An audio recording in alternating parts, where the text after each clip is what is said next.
어떤 책에 보니까 이런 개념을 설명해 놨더라고요. 원인 혼란, 이런 개념이 있더라고요.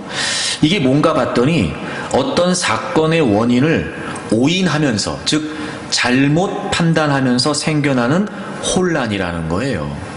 여러분, 우리가 살면서 여러 가지 많은 문제를 만나잖아요. 그럴 때마다 우리 인간들이, 대부분의 사람들이 갖고 있는 경향이 뭐냐면요, 한 가지 원인을 찾아내려고 하는 경향이 있대요. 그래서 어떤 문제가 있을 때 한 가지 원인을 찾아내기 위해 지나치게 집착한 나머지 초래되는 결과가 바로 원인 혼란이라는 거예요.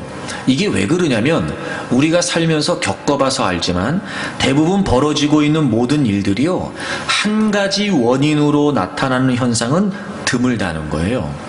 여러 가지 많은, 수없이 다양한 원인들이 복합돼서 그 결과가 나타나는 건데, 우리는 희한하게도 어떤 한 가지의 원인을 찾아내려고 하는 단일 원인에 집중하는 경향이 있다는 거예요. 그래서 학자들이 왜 이런 경향을 갖게 되는 걸까라고 연구를 해봤더니 이렇게 밝혀졌어요. 한 가지 원인을 찾으면 마치 그 상황을 내가 통제할 수 있다고 느낀다는 거예요. 그러니까 어떤 문제가 벌어졌을 때 그 원인을 내가 이거야 라고 이렇게 탁 파악을 해야 그 상황을 내가 조절하고 해결해 갈 수 있다라고 하는 안도감을 갖게 된다는 거예요. 그러니까 왜 한 가지 원인에 집중하려고 하냐면, 내가 쉽게 그 상황을 통제할 수 있다. 즉, 그 상황의 주도권을 내가 가질 수 있다. 이게 우리가 마음이 편하다는 거예요.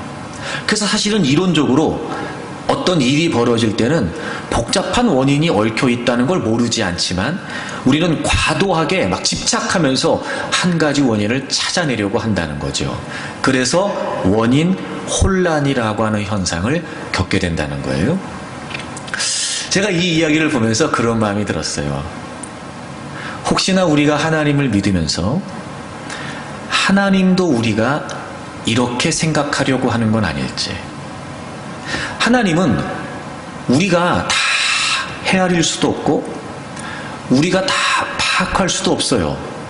그러니까 단순히 복잡하다라고 말하기에도 부족할 만큼 하나님은 결코 우리가 다 알 수 없는 분이세요.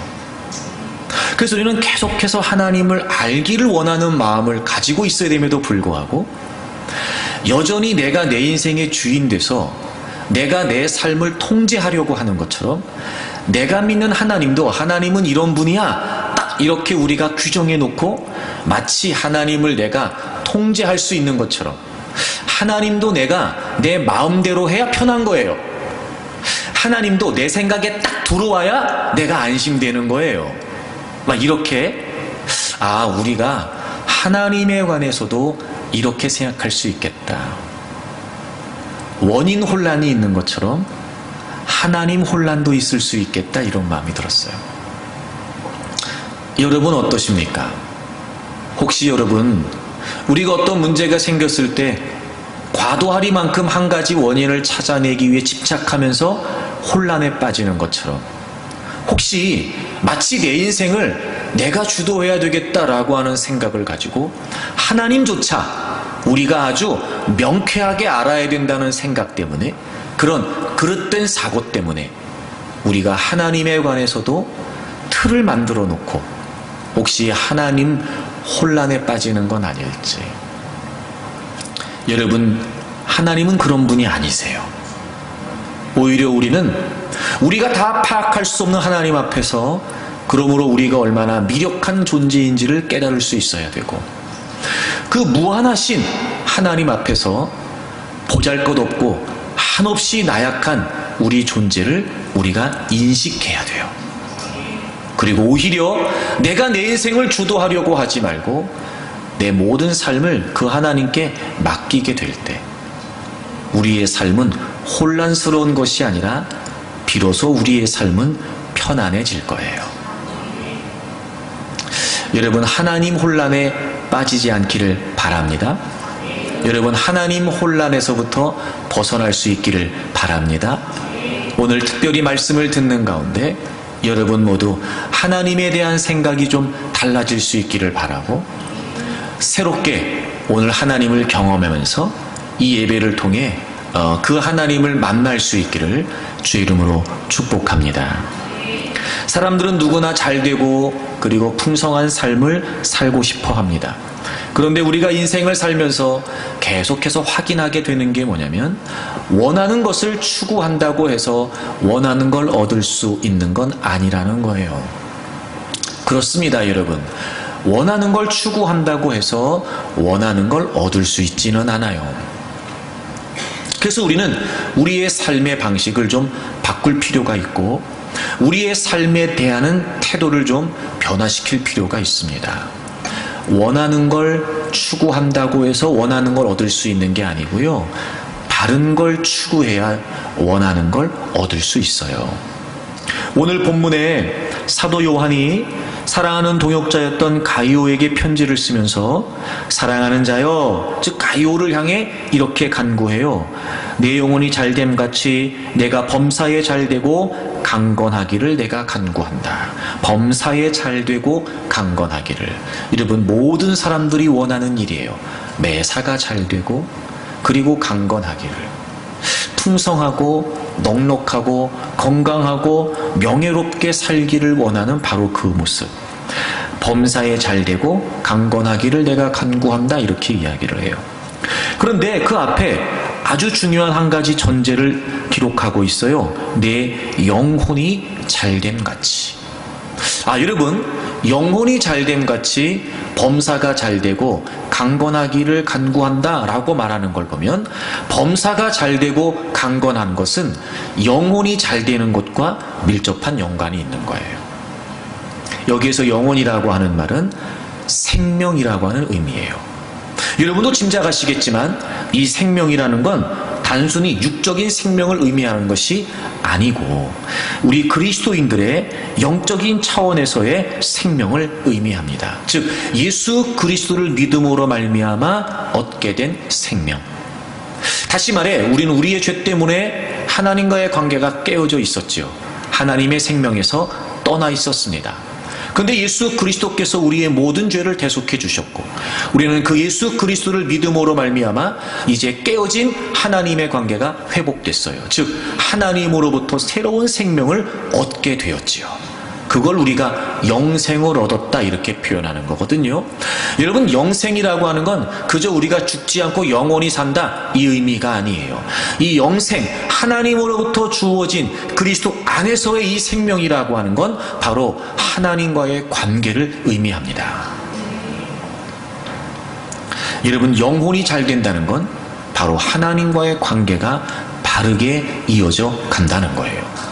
예수 그리스도를 통해서 이미 회복된 하나님과의 관계, 이 우리가 얻게 된 이 영적인 생명, 바로 이것이 더 풍성해지고 이것이 더 성장해 가고, 그래서 주님과의 바른 관계로 우리가 더 주님과 친밀함을 얻게 될 때, 즉 영혼이 잘 될 때 범사가 잘 되고 강건하게 된다는 거예요. 여러분, 원하는 것을 추구해서 원하는 걸 얻는 게 아니고요, 바로 이 하나님과의 바른 관계를 추구하게 될 때 우리가 원하는 것도 덤으로 얻게 된다는 겁니다. 그러므로 우리가 정말 추구해야 될 것은 우리가 원하는 것들이 아니고 사실은 하나님과의 바른 관계이어야 하며, 그러므로 정작 우리의 관심은 우리가 원하는 것을 어떻게 하면 얻을 수 있을까, 여기에만 집착할 것이 아니라 이미 예수 그리스도를 믿고 회복된 이 하나님과의 관계를 우리가 어떻게 추구해 갈 수 있을까, 어떻게 더 바른 관계를 맺어갈 수 있을까, 어떻게 하면 더 하나님과 가까워질 수 있을까. 여러분이 하나님과의 바른 관계에 우리가 관심을 갖게 되면, 여러분, 우리의 영혼이 잘된 같이 우리의 범사가 잘되고 강건하게 되기를 바랍니다. 그래서 여러분, 우리는 이제부터 우리가 살아가야 되는 삶의 태도에 관해 변화가 필요합니다. 지금까지 여러분이 여러분의 삶에 관해 어떻게 생각해 왔으며, 그래서 여러분이 여러분의 나름대로 생각을 가지고 어떻게 살아오셨는지 모르지만, 이제부터는 여러분, 우리의 삶의 태도가 변해야 됩니다. 우리의 삶에 대한 개념들이 달라져야 됩니다. 그리고 그 변화가 곧 도전이 되어서 여러분 우리의 삶에 새로운 하나님의 역사들이 범사가 잘 되고 넉넉하게 하시고 강건하게 하시는 하나님의 놀라운 역사들도 경험하게 되리라고 믿습니다. 그렇다면 여러분 영혼이 잘 된다는 게 무슨 말일까? 하나님과 바른 관계를 갖는다는 게 과연 무슨 의미일까? 우리가 지난 주일부터 이 내용과 아주 정확하게 일치하는 잠언의 내용을 통해서 하나님과의 바른 관계를 추구한다는 게 무슨 의미인지를 살펴봤어요. 자, 여러분 잠언 3장을 좀 찾겠습니다. 솔로몬이 자신의 아들에게 1절 이렇게 시작하죠. 내 아들아, 그러니까 자신의 자녀들에게, 자신의 다음 세대에게 당부하는 말이에요. 거기 보면 잠언 3장에 보면요 우리가 원하는 거 다 나와요. 2절에 보세요. 장수. 2절 맨 마지막에 평강 나오죠. 그 다음에 4절 보세요. 하나님과 사람 앞에서 은총과 귀중히 여김 받는데요. 명예. 그리고 6절에 보시면 내 길을 지도하신대요. 지도를 받는다. 8절에 보시면 몸에 양약이 되어 골수를 윤택하게 한대요. 10절에 보시면 창고가 가득히 차고 포도즙 틀에 새 포도즙이 넘친대요. 여러분이 잠언 3장 안에요 우리가 원하는 거 다 들어있어요. 장수, 평강, 건강, 부, 명예 다 들어있어요. 그런데 잠언에서 솔로몬이 너희들이 그것을 얻기를 원한다라고 말하면서 그것을 강조한 것이 아니고요 하나님과의 바른 관계를 강조하고 있다는 거예요. 세 가지가 있다고 말씀드렸고 지난 주일에 첫 번째 말씀을 나눴어요. 5절이었어요. 너는 마음을 다하여 여호와를 신뢰해라. 여러분 우리가 마땅히 추구해야 될 하나님과의 바른 관계 첫 번째가 뭐냐면 하나님을 신뢰하는 거예요. 그러면 6절 맨 마지막에 그리하면 하나님께서 내 길을 지도하신대요. 여러분 여기서 지도하신다는 말이 무슨 말? 이 지도라는 말이 무슨 말이냐면요 인도한다 라고 하는 말뿐만이 아니라 이 지도한다라고 하는 말이 올바르다 이런 뜻이 있어요. 그리고 또 하나 평탄케 한다 이런 뜻이 있어요. 이런 거예요. 우리가 하나님을 신뢰하면 하나님께서 우리의 길을 평탄하게 하신대요. 그것도 바르게 말입니다. 여러분 우리 모든 인간이 갖고 있는 우리 모두가 갖고 있는 두려움 중에 하나가 뭐냐면 내일에 대한 두려움이에요. 우리 인간이 갖고 있는 완벽한 한계지요. 우리는요 내일을 모른다는 거예요. 그래서 항상 우리는 내일을 두려워해요. 그래서 대부분의 사람들이 추구하는 게 뭐냐면 내일에 대한 어떤 확신이에요. 그래서 이렇게 하면 이거 가지면 이만큼 하면 내가 내일을 보장받을 수 있을 거야 라고 생각해서 자꾸 그 내일에 대한 어떤 확신, 그 내일에 대한 보장을 추구한단 말이에요. 근데 오늘 성경이 우리에게 알려주고 있어요. 그건 그렇게 얻을 수 있는 게 아니라는 거예요. 우리가 하나님을 신뢰하면 하나님은 우리의 앞길을 바르게 평탄하게 열어주시겠다는 거예요. 여러분 우리의 내일에 대한 두려움이 한순간에 해결되는 거예요. 어떻게 하면 되냐면 하나님을 신뢰하면 되는 거예요. 그러니까 정말 길이 열려지기를 원하고 내가 바른 길을 걷기를 원하고 정말 내 인생이 평탄하게 열려지기를 원한다면 우리가 뭐 하면 되냐? 하나님을 신뢰하면 돼요. 물론 그렇다라고 하여 그래 맞아 내가 늘 내일이 불확실하고 내가 늘 미래가 불투명했어 어떡하나 고민했는데 하나님을 신뢰하면 된다네. 그래 내가 이제부터 하나님을 신뢰하자. 이게 아니고 우리가 구원받은 하나님의 백성으로서 이미 영생을 얻은 즉 회복된 하나님과의 관계 안에 있으니까 우리가 어떻게 하면 하나님과 바른 관계를 맺을 수 있을까? 이렇게 하나님을 신뢰하게 되면 여러분 하나님께서 우리의 길을 평탄하게 여신다는 거예요. 그러니까 우리의 관심은 평탄한 길이 열린다 여기에 관심을 가지면 안 되고 우리의 관심은 하나님을 신뢰한다 여기에 관심을 가져야 된다는 거예요. 짧게 정리를 하자면 여러분 하나님을 신뢰한다는 거. 이 신뢰라고 하는 말이 무슨 말이냐면 어떤 상대를 내가 전적으로 믿기 때문에 내 몸을 기대는 거다. 이렇게 말씀드렸어요. 내 몸을 기대는 거다. 그러니까 이 말은 무슨 말이냐면 우리의 모든 삶의 전폭을 하나님께 맡기라는 거예요. 맡기면 하나님이 우리의 길을, 우리의 미래를, 우리의 인생을 바르고 평탄하게 열어주신다는 거예요. 어찌 보면 이건 너무나 단순한 거죠. 여러분 생각해 보세요. 우리는 내일을 몰라요. 그렇죠? 우리는 내일을 몰라요. 그럼 내일을 모르는 우리가 어떻게 우리의 내일을 책임질 수 있겠어요? 말이 안 되죠, 여러분. 근데 우리는 그 무모한 일을 하고 있는 거예요. 내일을 모르는데 우리가 어떻게 내일을 준비할 수 있겠어요? 내일을 모르는데 우리가 어떻게 내일을 확신할 수 있겠어요? 우리가 내일을 모르는데 어떻게 내가 내일을 책임지겠다고 오늘 우리가 무언가를 할 수 있겠냔 말이에요. 안 돼요, 여러분. 그러니까 우리가 할 수 있는 일은, 내일을 모르는 우리가 내일을 보장받을 수 있는 일은 우리의 내일을 알고 계시는 하나님께 우리의 내일을 맡기는 거예요. 그러면 우리의 내일은 확실해져요. 제가 그런 설명 드렸는데, 하나님을 신뢰하기 무엇보다 필요한 게 뭐냐면 6절에 너는 범사의 그를 인정하라는 거예요.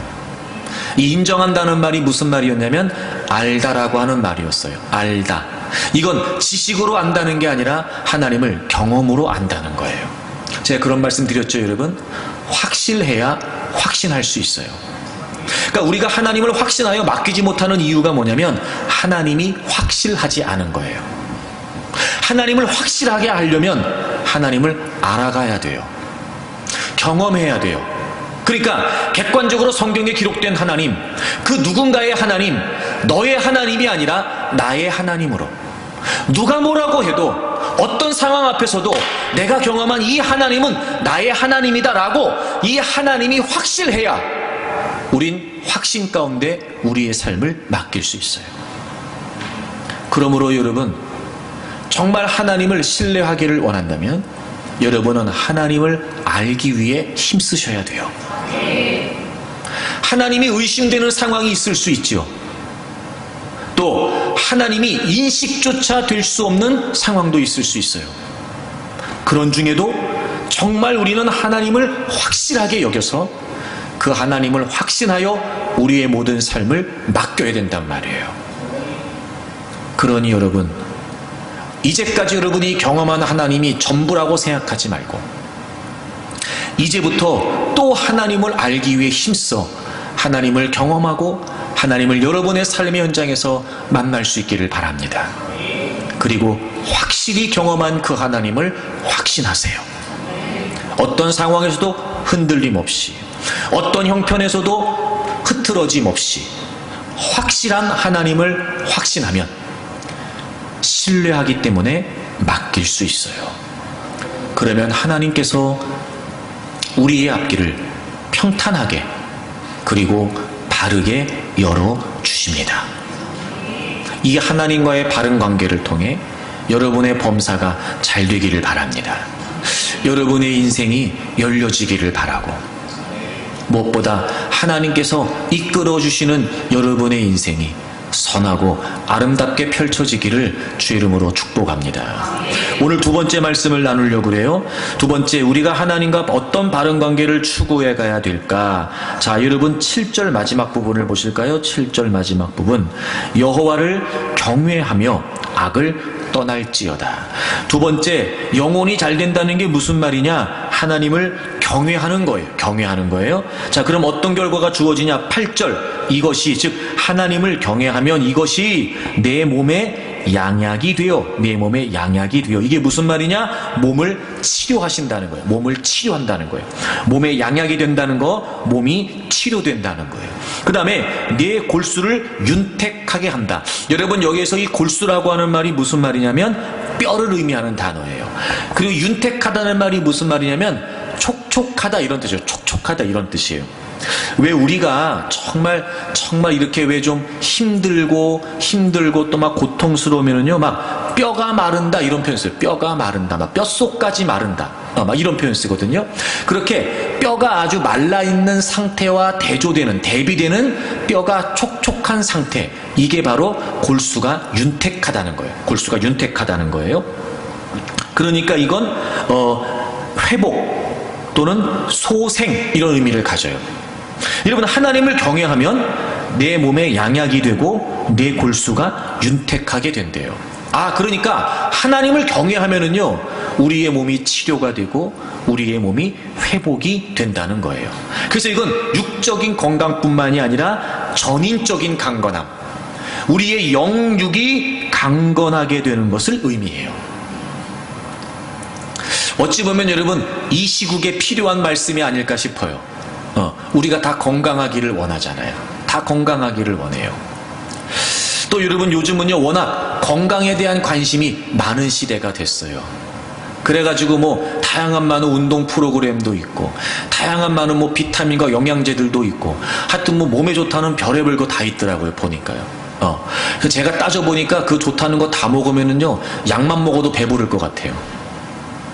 그만큼 건강에 관심이 많아졌어요. 근데 희한하죠? 그렇게 건강에 관심을 갖고 많은 사람들이 건강하겠다고 발버둥 치는데요, 원인 모르는 병도 더 많아지고요. 이번에 이 바이러스도 그렇잖아요. 신종, 이 무슨 말이에요? 전에 없던 바이러스라는 거예요. 그러니까 변형된 바이러스라는 거예요. 그러니까 이렇게 여러분 건강에 관심을 갖고, 이렇게 여러분 최첨단의 의학이 발달된 시대에 우리가 건강을 추구한다고 건강해지는 게 아니라는 걸 우리가 요즘 느끼잖아요, 여러분. 그죠? 전혀 생각지도 못했던 바이러스가, 그것들은 우리나라에서도 아니고 저 먼 나라 중국에서 발병이 됐는데, 전 세계 곳곳에 지금 여러분 이 바이러스 때문에 지금 난리가 난 거 아니에요? 여러분, 건강을 추구한다고 건강을 얻는 건 아닌가 봐요. 우리가 요즘을 겪으면서 여러분 느끼게 되잖아요. 우리가 전인적으로 건강할 수 있는 비결이 뭔지 아세요? 하나님을 경외하는 거예요. 경외하는 거예요. 여러분, 올 한 해 건강하십시오. 할 수 있다면 아프지 마세요. 또 아픈 분들이 있다면 다 좀 치유되셨으면 좋겠어요. 골수가 윤택해지셨으면 좋겠어요. 그래서 여러분, 여러분의 육도, 여러분의 영도, 하여튼 전인적으로 여러분이 늘 몸도 마음도 건강하고 강건하시기를 바랍니다. 어떻게 하면 된다고요? 하나님을 경외하라고요. 물론 그럴 리는 없겠지만 제가 높아심에 또 한 번 강조하고 넘어가겠습니다. 안 그래도 좀 몸이 좀 안 좋고 이 코로나 바이러스 때문에 불안했는데 잘 됐다. 내가 건강해야 되니까 아무래도 건강에 관심이 좀 많았는데 하나님을 경외하면 건강한다네. 알았다, 그래, 내가 한번 경외해볼까? 이러면 안 된다고요. 그게 아니고, 우리가 구원받은 하나님 백성으로서 이미 영생을 소유한 자가 됐어요. 그래서 하나님과의 바른 관계를 추구하고, 그래서 하나님을 경외하게 되면 하나님이 우리의 전인적인 건강도 책임지시겠다는 거예요. 그러니까 우리의 관심이 건강이어야 돼요? 아니면 경외여야 돼요? 경외. 그러니까 건강하기 위해서 이 말씀을 들으려고 하지를 말고, 내가 하나님을 경외하기 위해서 이 말씀을 들으시라 말이에요. 그러면 하나님이 우리의 전인적인 건강을 책임져 주시겠다는 거죠. 그럼 여러분, 하나님을 경외한다는 게 무슨 말일까요? 제가 여러 번 이 경외에 관해서 설명드린 적이 있었어요. 그래서 제가 그렇게 말씀드렸는데 기억하시는지 모르겠어요. 성경에 나와 있는 다양한 많은 개념 중에 말로만 설명해서 이해되지 않는 개념 중에 하나가 이 경외예요. 그러니까 어떤 개념들은 설명을 해서 이거구나 이렇게 짐작이 돼서 알 수 있는 게 있는데요, 이 경외라고 하는 이 표현은 사실 제가 어떤 말로 여러분에게 설명을 드려도 이걸 직접 경험해 보지 않으면 알 수 없는 개념이 바로 이 경외예요. 그러다 보니까 정말 안타까운 게 뭐냐면, 우리는 하나님을 경외하지 않는 것 같아요. 경외하지 않는 걸 뭐라고 말씀하려고 하는 게 아니고요, 왜 그런가 봤더니 경외를 모르는 거예요. 그러니까 그러니까 하나님을 경외한다는 걸 경험해 보지 못했기 때문에 하나님을 경외하지 않는 거죠. 하나님을 경외하지 않으려고 하는 게 아니고 하나님을 경외한다는 게 뭔지를 모르기 때문에 하나님을 경외하지 않는 거예요. 그래서 나타나는 현상이 뭐냐면 하나님을 점점 우습게 여긴다는 거예요. 하나님에 대한 마음이 점점 가벼워지는 거예요. 그러다 보니까 하나님에 대한 태도도 경솔해지는 거예요. 여러분, 이거 정말 중요합니다. 제가 한 가지 바라기는 우리가 말씀을 나누는 이 시간 성령님께서 여러분 각인의 심령 가운데 역사해 주셔서 정말 하나님을 경외한다라고 하는 이 의미가 여러분에게 몸소 깨달아지기를 바랍니다. 그리고 진정으로 이제부터라도 여러분이 하나님을 경외하기 위해 힘쓰는 가운데 여러분의 건강도 하나님께서 책임져 주시기를 바랍니다. 경외가 뭐냐? 그럼에도 불구하고 또 말로 설명을 해야 되겠네요. 경외가 뭐냐면 창조주이신 하나님, 그러니까 절대 주권자이신 하나님을 우리 피조물인 인간이 대면하게 됐을 때 이 존재적인 이 절대적인 존재 간격, 그러니까 하나님과 우리 사이에 좁혀질 수 없는, 무슨 말인지 아시죠? 그러니까 창조주이시며 절대 주관자이신 그 하나님과 피조물인 우리 인간, 이 두 존재 사이에 절대적으로 좁혀질 수 없는 이 간격, 우리 피조물인 인간이 절대자이신 하나님을 대면하게 됐을 때 이 절대적인 간격을 인식함으로 이 절대적인 차이를 깨닫게 됨으로 갖게 되는 두려움이에요. 두려움. 존경심을 넘어선, 우리가 왜 사람과 사람 사이에서도 어떤 이런 좀 권위 있는, 혹은 정말 나보다 내가 보기에도 나와는 좀 다른 것 같은 그런 어떤 어른이나 또는 선생님이나 어떤 그런 분들을 만날 때 왜 존경한다 그러잖아요. 존경한다 그러잖아요. 이 존경한다라고 하는 말을 넘어서는, 그러니까 왜 그러냐면 사람과 사람은 같은 존재란 말이에요. 그러니까 존경하지만 사실은 두렵지는 않거든요. 근데 하나님은 우리와 존재적으로 다르세요. 이 절대적인 간격을 깨닫게 됐을 때 갖게 되는, 어쩔 수 없이라도 느끼게 되는 두려움, 이 경건한 두려움, 그러니까 그 절대자이신 하나님을 대면했을 때 그분이 얼마나 경건하시고 얼마나 거룩하시고 얼마나 지존하신 분이신지를 알게 됐을 때 우리 죄악된 본성을 갖고 있는, 본질적으로 죄성을 갖고 있는 우리 인간이 갖게 되는 두려움이에요. 이게 경외예요.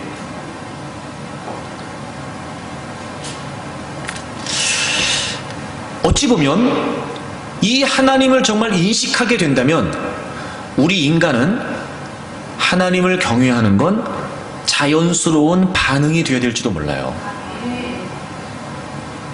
근데 우리가 이 경외가 없어요. 여러분, 오늘 말씀을 들으면서 하나님에 대한 여러분의 마음을 한번 체크해 보세요.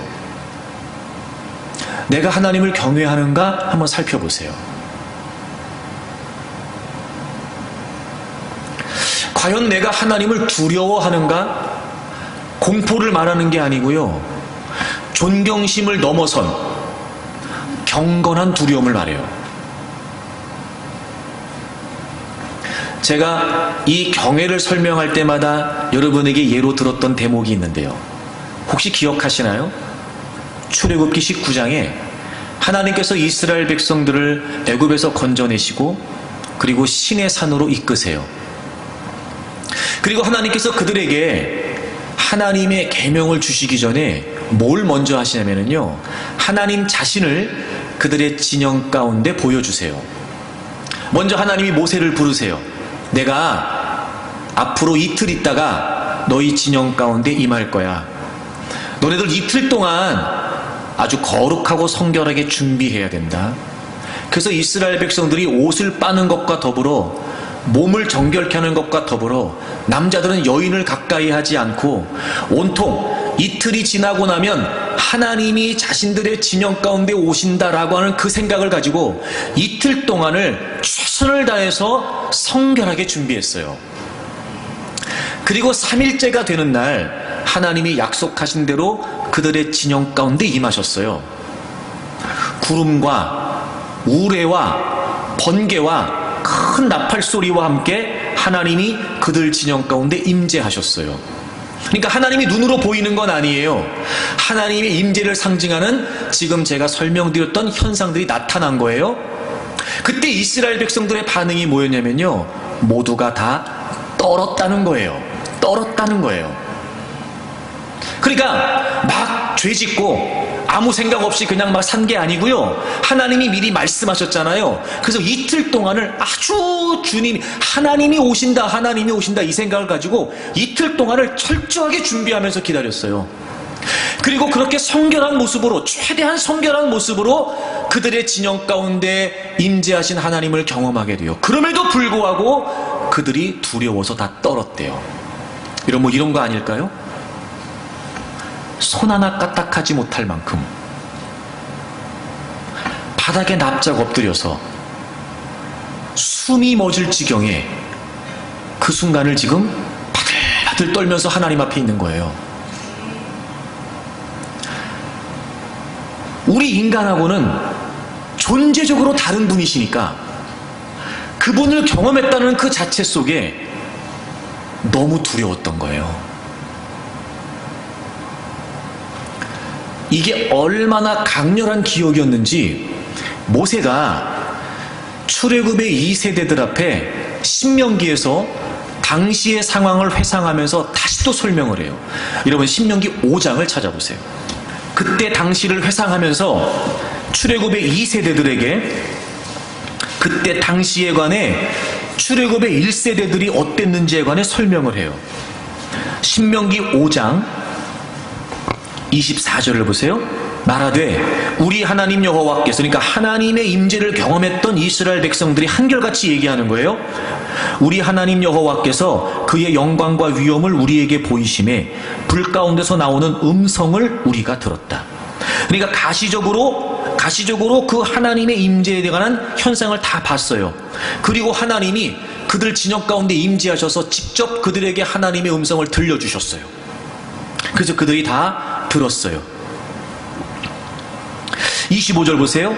이제 우리가 죽을 까닭이 무엇이니까 이 큰 불이 우리를 삼킬 것이요 만일 우리가 우리 하나님 여호와의 음성을 다시 들으면 죽을 것이라. 그렇게 하나님의 임재가 있었고 하나님의 음성이 그들에게 들려지기 시작했어요. 이스라엘 백성들이 얼마나 두려웠는지, 제발 더 이상 우리에게 그렇게 하나님 말씀하지 마세요. 제발 하나님, 그것만으로 충분합니다. 더 이상 하나님의 음성을 우리가 들었다가는 우리가 다 죽을 것 같습니다. 이렇게 얘기했다는 거예요.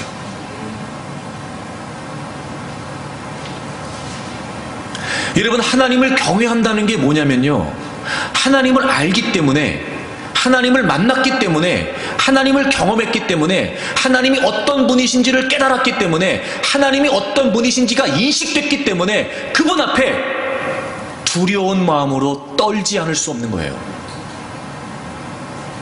아무것도 못하는 거예요. 손 하나 까딱할 수 없을 만큼 숨이 멎을 지경인 거예요. 그 분명한 하나님의 임재 앞에 말입니다. 그 확실한 하나님의 존재 앞에 아무것도 못하는 거예요. 아무것도 못하는 거예요. 바로 이게 하나님을 경외하는 거예요.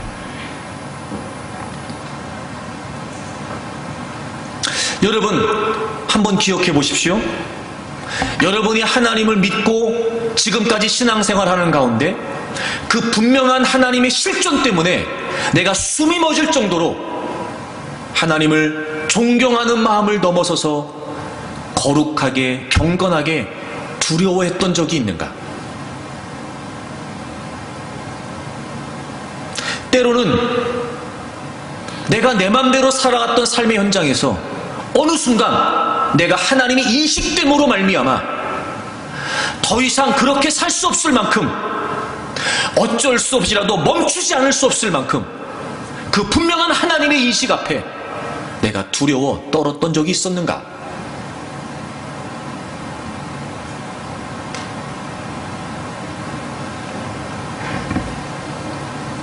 그런 걸 보면 우린 하나님을 경외하는 게 뭔지를 모르는 거예요.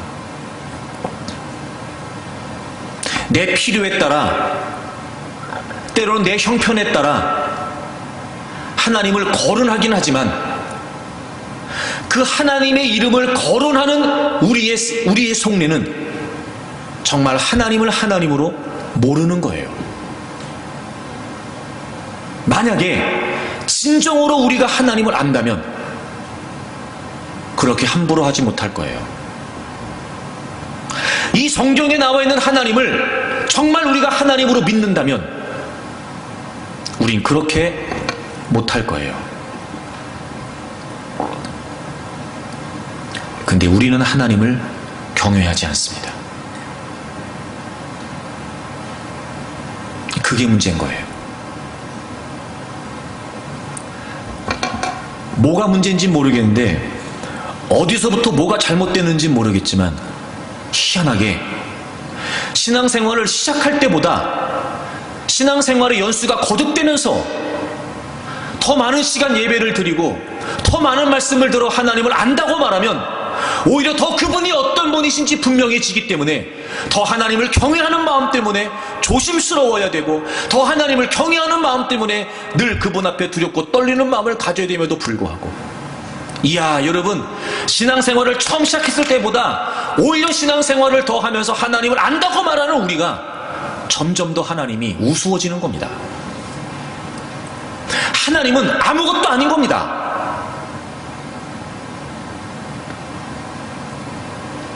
하나님을 향하는 우리의 마음이 그러니 하나님을 대하는 우리의 태도가 그럴 수밖에 없는 거예요.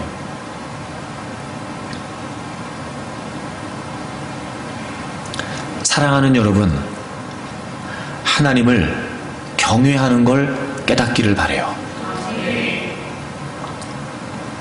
여러분, 이것 때문에 막 하나님께 매달려야 돼요.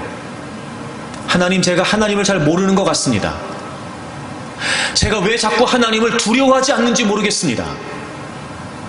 제가 왜 자꾸 하나님에 대한 경건한 마음이 없는지 모르겠습니다.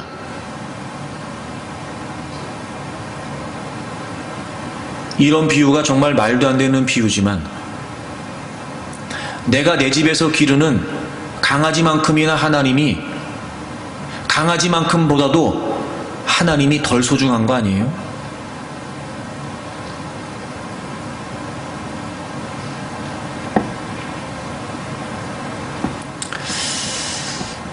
왜 하나님을 경외하지 못하는 걸까? 그러면 여러분 보세요. 자, 경외가 뭐냐? 피조물인 우리 인간이 창조주이신 절대자이신 하나님을 만났을 때 갖게 되는 그 존재적인 차이 때문에 주어지는 두려움이라고 했잖아요. 그럼 우리가 왜 경외를 못하는 걸까? 하나님을 만나지 못하는 거예요.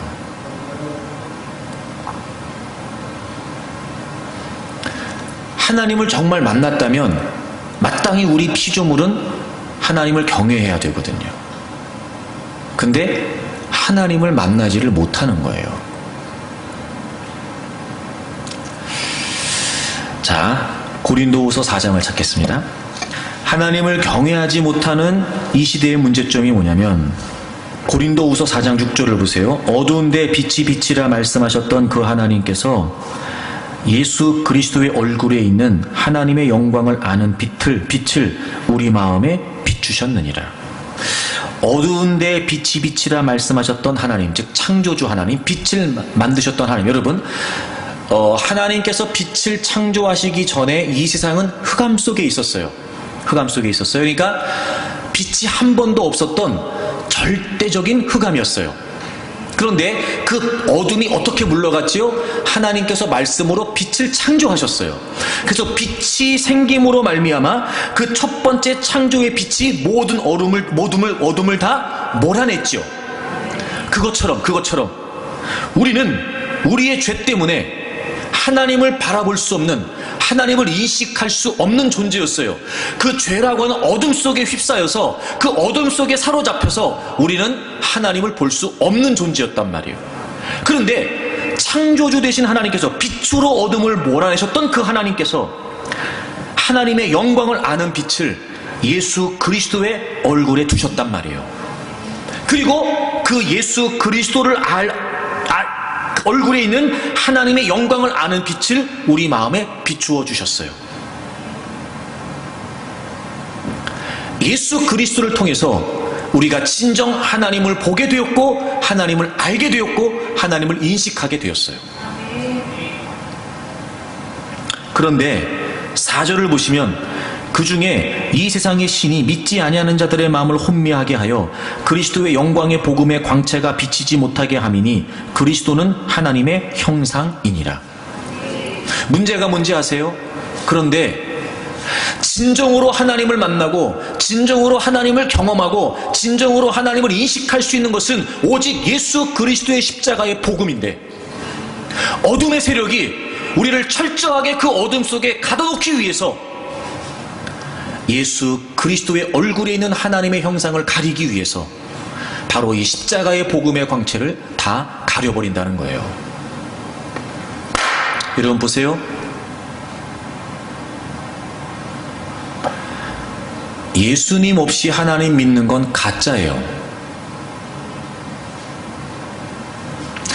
예수 그리스도의 구속, 예수 그리스도의 십자가, 예수 그리스도의 복음을 통과하지 않으면 하나님을 알 수도 만날 수도 믿을 수도 없어요. 여러 가지 다양한 많은 상황으로 하나님을 접할 수 있어요. 물론입니다. 몸이 병들었다, 사업이 망했다, 관계가 깨어졌다, 그런 다양한 많은 이유로 하나님을 찾을 수 있고 하나님을 접할 수 있어요. 그랬더니 문제가 해결됐다, 난 하나님 믿는다, 천만에요. 그거 아니에요. 그건 하나님께로 다가오게 하시기 위한 하나님의 부르심일 뿐, 정말 하나님을 경험하고 만나기를 원한다면 예수 그리스도의 십자가가 아니면 하나님을 알 수 없단 말이에요. 근데 이 시대가 복음을 잃어버렸어요. 이 시대가 예수 그리스도 십자가를 다 놓쳐버렸어요. 그리고 무조건 하나님이래요. 하나님 믿으면 잘 된대요. 하나님 믿으면 복 받는대요. 하나님 믿으면 건강하대요. 예수 그리스도가 아닌데, 하나님의 형상은 오직 예수 그리스도이신데, 하나님을 아는 그 하나님의 영광을 아는 빛이 예수 그리스도의 얼굴에 있는데, 그러니 점점 교회는 출입할 줄 모르고 하나님에 관해 아는 것 많아질지 모르지만 예수 그리스도의 구속이 분명하지 않으니까 하나님을 하나님으로 인식하지 못하는 거예요. 여러분 보십시오. 그래서 나타나는 현상이 뭔지 아세요? 정말 비극적인 현상이 뭔지 아십니까? 이제 하나님을 인간의 생각과 수준에 맞춰놓는 겁니다. 왜 그런지 아세요? 그래야 수용하기 쉬우니까요. 그래야 내가 예측할 수 있는 하나님이 되니까요. 내가 이해돼야 하나님인 거예요. 내가 받아들여져야 하나님인 겁니다. 예수 그리스도의 구속을 통해 정말 하나님이 어떤 분이신지를 인식하고 예수 그리스도의 대속의 은혜를 통해 정말 하나님이 어떤 분이신지를 만나려고 해야 되는데, 이제는 하나님도 내 생각과 내 수준에 맞춰놓고 이런 하나님만 내가 수용하겠다는 거예요. 만약에 그게 아니라면 난 하나님 아니라는 거예요. 내 편한 대로, 내 마음대로, 내가 원하는 대로 예측할 수 있고 이해할 수 있고 수용할 수 있고 받아들일 수 있는 하나님 내가 만들어 놓고, 그리고 그 하나님 믿는다는 거예요. 병을 고치시는 하나님은 믿지만 우리를 질병을 통해서도 하나님으로부터 하나님께로 부르신 하나님은 우린 믿으려고 하지 않아요. 돈을 벌게 하신 하나님만 믿지요. 물질의 손해를 통해 하나님께 더 가까이 다가오게 하시려는 하나님은 믿고 싶지 않은 거예요. 우리가 어찌 다 하나님을 알겠습니까? 우리가 어찌 우리 마음대로 하나님을 규정할 수 있겠습니까? 어찌 우리가 하나님을 통제하려고 할 수 있겠습니까? 우린 지금 예수 그리스도의 분명한 복음을 잃어버린 채 하나님 혼란에 빠져 있는 겁니다. 그러니 경외는 없어졌지요. 왜요? 하나님도 내 생각과 내 수준에 맞춰놨으니까. 하나님도 별거 아닌 겁니다. 하나님도 이제는 우스워진 겁니다. 하나님이 나와는 질적으로 다르신, 나와는 차원이 다르신 그 하나님이라고 내가 정말 믿는다면 우리는 하나님에 관해 그렇게 할 수 없습니다.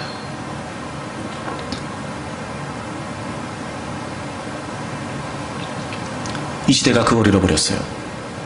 저도 마찬가지.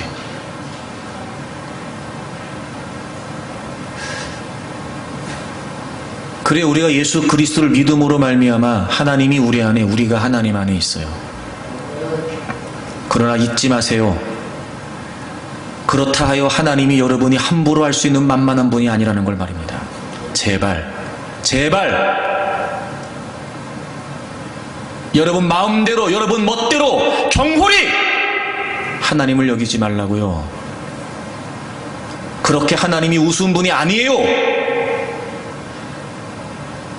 사람과 사람 사이에서도요, 저 사람이 나에 대해 어떤 마음인지, 저 사람이 나한테 하는 태도가 어떤지, 여러분 우리 그것 때문에 기분 상한다고요. 그래서 얘기하잖아. 너 나한테 그럴 수 있어? 네가 나한테 그러면 안 되지. 너 나한테 왜 그렇게 해? 라고 말하잖아요. 이런 부모가 자식을 기르면서 나보다 내가 자식을 더 사랑하고 아끼지, 하지만 그 자식이 부모에게 잘못하면 기분 나쁜 거예요. 왜 그래요? 태도가 기분 나쁜 거예요. 너 내가 너한테 그거밖에 안 되냐? 이거 아니에요, 여러분? 근데 우리가 하나님한테 그렇게 하잖아요. 예배를 드릴 때 보면 압니다, 여러분. 정말 그 사람이 하나님을 인식하고 있는지.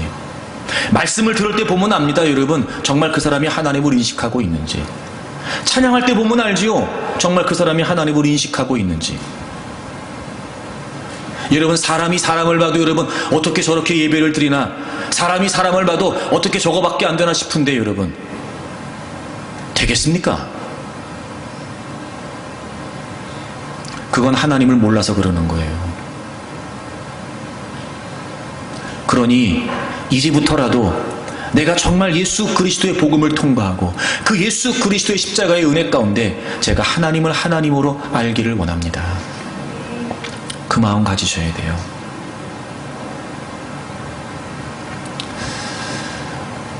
제가 여러분에게 그런 말씀 많이 드렸는데, 저는 이제 오히려 저는 구약을 좀 이렇게 깊이 있게 보면서 저는 복음이 더 깨달아진 사람이거든요. 참 희한하죠, 여러분. 이제 다시 이제 성경을 읽으면서 그러니까 요 근래에 이제 출애굽기, 레위기 이렇게 읽으면서 다시 이제 그 성막, 제사 이런 걸 이제 보게 됐어요. 그럼 제가 이런 깨달음이 들었어요. 이스라엘 백성들에게 있어서 그들의 진영이 12지파가 3지파씩 네 진영을, 정사각형으로 네 진영을 이렇게 갖추고 있었어요. 그들 항상 그랬어요. 그리고 그 중심에 뭐가 있었냐면 성막이 있었어요. 성막이 있었어요. 그래서 그들 항상 성막을 볼 때마다 저긴 하나님이 계신 곳이야, 그렇게 생각을 하고 있었거든요. 근데 성막은 뭐 하는 곳이냐면 제사를 드리는 곳이었어요. 여러분이 아시는 것처럼 당시의 제사는요, 살아있는 짐승을 죽여서 제사를 드렸고, 그 제사의 핵심이 뭐였냐면 피였어요. 피. 그래서 성경에 보면은요, 여러분, 그 제사와 관련된 규례가 나와 있는 출애굽기나 레위기나 이 성경을 보게 되면요, 피 얘기가 얼마나 많이 나오는지 몰라요. 일단 피를 흘려요. 그리고 피를 담기도 해요. 그 다음에 여러분, 피를 뿌리기도 해요. 그리고 피를 흘려보내기도 해요. 자, 생각해보세요. 그 수많은 이스라엘 백성들이 하루에도 몇 번씩 제사를 드리고, 그리고 여러분, 번제 같은 경우는요, 반드시 무조건 매일매일 드려야 됐거든요. 그럼 그 말은 무슨 말이냐면 매일 짐승을 잡는 거예요. 매일 피를 흘려요. 그러니까 성막에 가까이 다가가면 다가갈수록 무슨 냄새가 제일 많이 날까요? 피 냄새. 피를 담아요. 피를 뿌려요. 피를 흘려요. 그러니 성막에서 제일 많이 남는 흔적이 뭐겠어요? 피예요. 피 흔적이에요. 피 흔적. 근데 이스라엘 백성들은 그 성막을 볼 때마다 거긴 누가 계신 곳이에요? 하나님이 계신 곳이에요. 거긴 거룩한 곳이고, 거긴 함부로 접근할 수도 없는 곳이었어요. 늘 그런 곳이 성막이었어요. 근데 그 성막에서 가장 많이 나타나는 흔적, 성막에서 가장 많이 행해지는 거, 성막에서 가장 중요한 게 뭐였냐면 피였어요.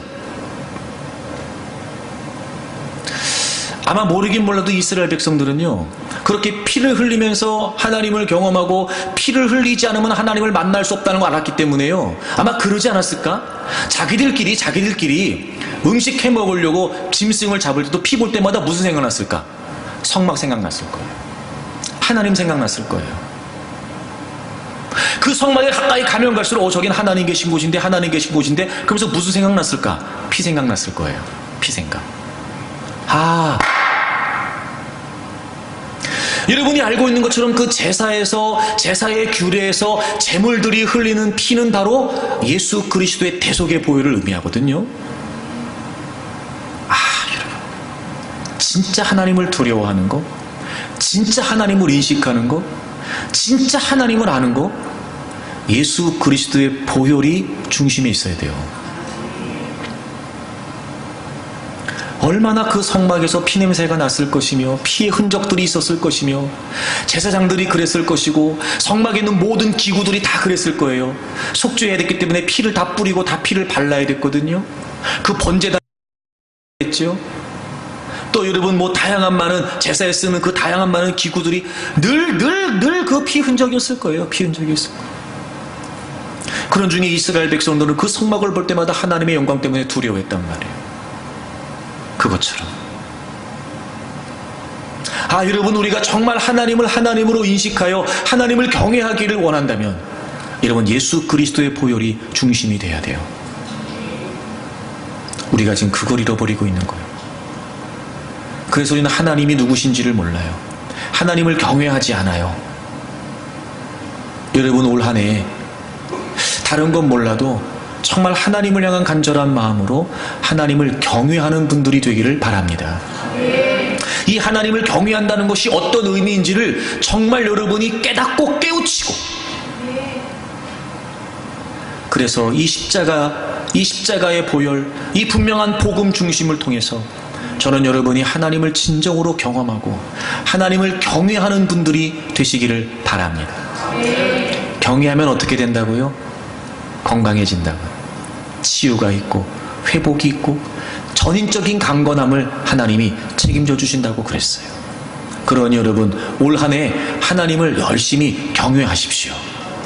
그리고 여러분에게 하나님께서 건강도 허락해 주시기를 바랍니다. 하나님과의 바른 관계, 이 하나님을 경외함으로 말미암아 여러분, 우리가 원하는 이 건강도 누릴 수 있게 되기를 주의 이름으로 축복합니다.